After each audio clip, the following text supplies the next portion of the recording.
Well, tomorrow night's debate is highly anticipated, with polling showing that it will be heavily watched all across the country and right here at home. News Channel 3's Bianca Ventura live in studio after speaking with leaders of both Democratic and Republican organizations here in the Coachella Valley. Bianca, what are their thoughts ahead of this debate tomorrow night? Good evening, John. As you can imagine, they're anticipating topics like inflation and immigration to be covered at tomorrow's debate. And it's not just political organizations that are invested in tomorrow's standoff between President Biden and former President Trump.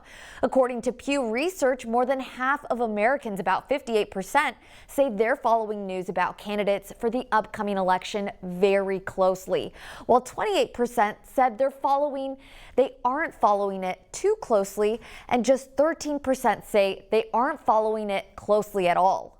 The 2024 presidential debate is stirring up a bit of deja vu. The question is, radical left. Will you shut up, man? Listen, who is on? Well, I think people, first of all, are really going to be watching this debate. I don't care if they're Republican, Democrat, or what. We asked leaders of both Democratic and Republican organizations in the Valley what they hope to see in the first presidential debate. The border problem, the economic problem, the fact that we're not drilling for oil, many things like going all electric. I think the economy will be covered. I think infrastructure, certainly immigration is going to be top on the list.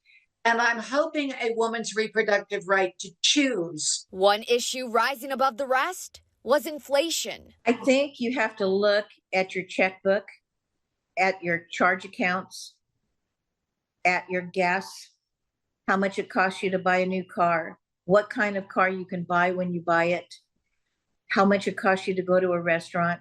I don't think that giving the top 1% another tax cut, which is what he's talking about doing, is the way that you get the economy moving. And once the candidates come off the stage, both organizations are engaging voters. We have sent out thousands of postcards to encourage people that are not registered to get registered to vote. We're going to be having coffees and meet and greets and things like that where people can get to know the candidates so they make the decision that they want. When it comes to voter participation this year, both sides of the aisle see eye to eye. People are worried. So yes, they're getting more involved than they've ever been involved before.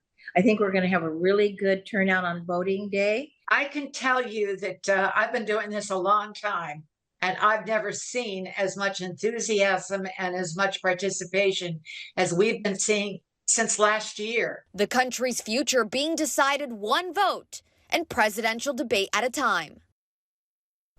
Now, both watch parties for each organization are invitation or RSVP only, and it will be interesting to see if foreign issues are covered during tomorrow's 90-minute debate. As you just heard, both political organizations are anticipating primarily domestic issues to be discussed tomorrow. I'm live in studio, Bianca Ventura, News Channel 3.